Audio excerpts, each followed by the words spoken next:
안녕하세요. 네, 손태석 강사입니다. 선생님이랑 이번에 해야 될 강의는 하이랭크 인문 대치동 정규반이죠. 그래서 여러분들이 이런 논의가 많죠. 선생님 고향이 강릉이에요. 이렇게. 강원도 강릉. 어떤 사람들이 선생님한테 그러더라고요. 해외 유학파냐? 교포세요? 이런 거. 아니야, 살만 많이 찐 거야, 얘들아. 처음 보는데 이런 말 해서 죄송해요. 선생님은 그냥 토박이 강원도 사람이에요. 그래서 선생님이 강릉에 살다 보니까 이 사교육이죠. 이 사교육의 혜택을 많이 못 받았어요. 그래서 원서 접수도 좀 제대로 못한 것 같고요. 그 다음에 그 교육 과정에서도 잘 몰랐어요. 그리고 이제 서울 와서 대학을 다니다가 대학원 마치고 나서 이제 사교육에 입문해서 EBS도 갔다가 대성도 해보고 여러 경험을 하면서 확실히 이 사교육이라는 게 이 영향력이 전국 단위로 가기는 어렵구나 이런 생각이 들더라고요. 그래서 이제 선생님이 이제 부산에서도 강의해봤고 강릉에서도 강의해봤고 여러 군데서 강의를 해봤는데 요청이 많았어요. 선생님 스튜디오에서 찍는 건 EBS도 찍었고 대성에서도 찍었어요. 근데 스튜디오에서 찍으니까 어때요? 선생님이 카메라만 보고 얘기하는 거죠. 그러니까 사람과 무생물이 대화하는 거예요. 그러니까 선생님의 어떤 매력이 팡팡 터지는 것도 아니고, 두 번째 수업 시간에서 얘기하는 내용이 다 들어가기도 좀 어렵다라는 거죠. 그런 아이들의 요청 때문에 특히나 EBS Q&A 또는 대성마임의 Q&A에서 그런 요청이 많았어요. 선생님 현강 보고 싶어요. 근데 직접 가는 건 너무 멀고 해서 좀 보여줬으면 좋겠어요. 그래서 선생님이 이제 실강이죠. 실제 강의를 여러분들한테 제공하려고 만든 게 하이랭크 정규반이에요. 그래서 이 강의는 대치동에서 이루어지는 강의를 그대로 여러분들한테 제공하는 내용이고요. 대상이죠. 이 대상은 이렇게 구분해요. 선생님이 대학을 구분하는 유형은 이렇습니다. 연대, 고대가 있죠. 이렇게. 그리고 편하게 하면 나머지인데 그러면 좀 기분이 나쁘잖아요. 그죠? 네, 그래서 이제 우리가 서성한 이런 거, 이 중경외시, 건동, 홍숙. 제가 아는 교수님들이 이걸 진짜 싫어하더라고요. 서열화를 너무 싫어해. 이렇게 부르는 게. 그래서 선생님이 이렇게 교수님하고 밥 먹다가 그랬어요.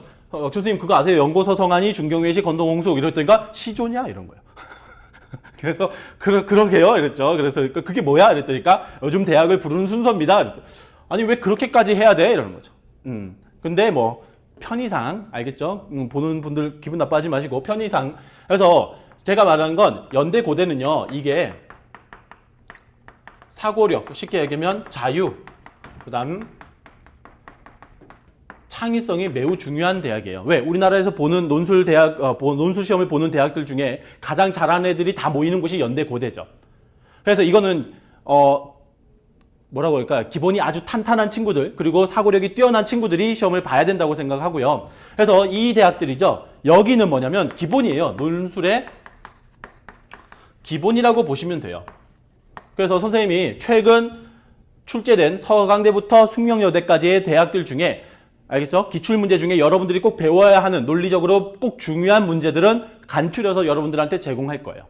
그래서 여기서 기본을 배우시고 파이널 강의로 연대, 고대를 지원하셔도 되고, 이걸 바탕으로 다시 서강대, 성균, 한양, 이대를 지원하셔도 괜찮다라는 거예요.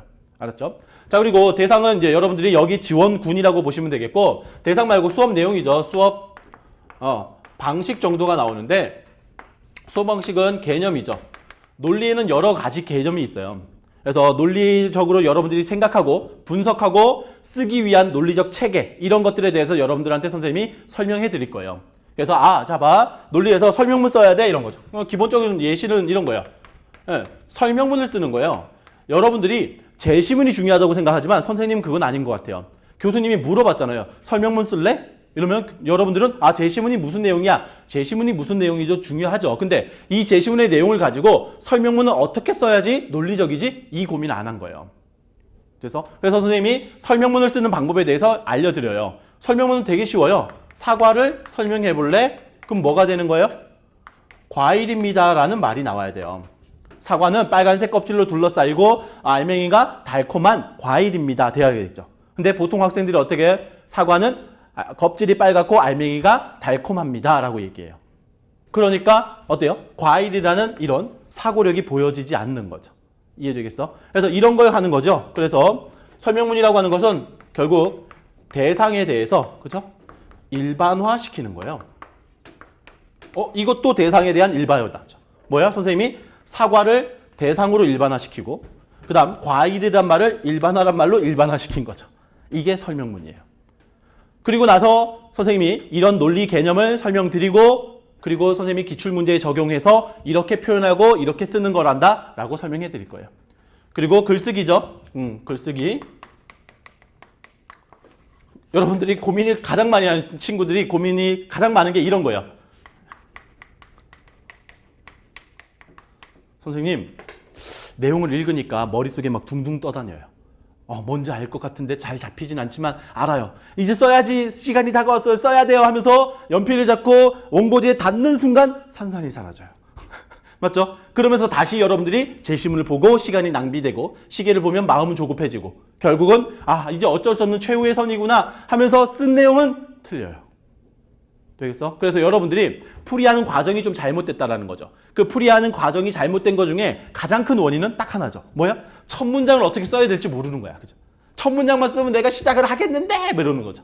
그래서 선생님이 직접 첫 문장 쓰는 걸 보여드릴 거고요. 글을 써 나가는 과정을 여러분들한테 설명해 드릴 거예요. 그래서 모든 강의에서 그렇게 제공하기는 어렵겠지만 기본적으로는 선생님이 한 200자에서 300자를 쓰는 방법을 여러분들한테 계속 보여드릴 거예요.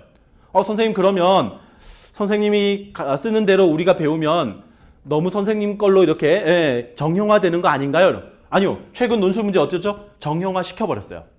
맞죠? 최근 논술 문제의 경향은 뭐예요? 정형화돼 있어요. 알겠어? 거기서 차이가 있어요. 정형화 시켰는데 그 정형화 시킨 것에서 뭐죠? 단어 선택이 다르거나 근거 제시가 달라져요. 거기가 창의성이고 개성 특별한 점이 되는 거예요. 알겠어? 여러분들이 알고 있는 정형화라는 말은 조금 다른 개념이라고 이해하셨으면 좋겠어요. 됐죠? 그래서 선생님이랑 같이 호흡하고 이루어지는 강의고요. 선생님이 이제 6회하기 때문에 수업 시간에 많이 재미있는 말도 하려고 노력하고 있고 아이들도 호응이 좋아서 막 재밌어요. 들어보시면 논술 강의가 저렇게 웃고 떠들고 해도 되나? 하지만 끝에 분명히 여러분들이 이런 내용을 받아가는 거구나, 이렇게 해야 되는 거구나를 알게 될 거예요. 그래서 선생님 정규반을 들으시면서 선생님 정규반을 듣는다는 얘기는 뭐죠? 여러분들은 선생님 수강생이 되는 거죠. 알겠어? 어디 가서 선생님과 함께 했다라는 말을 자신 있게 말할 수 있도록 여러분께 선생님이 좋은 정보, 좋은 강의를 제공할 걸 약속합니다.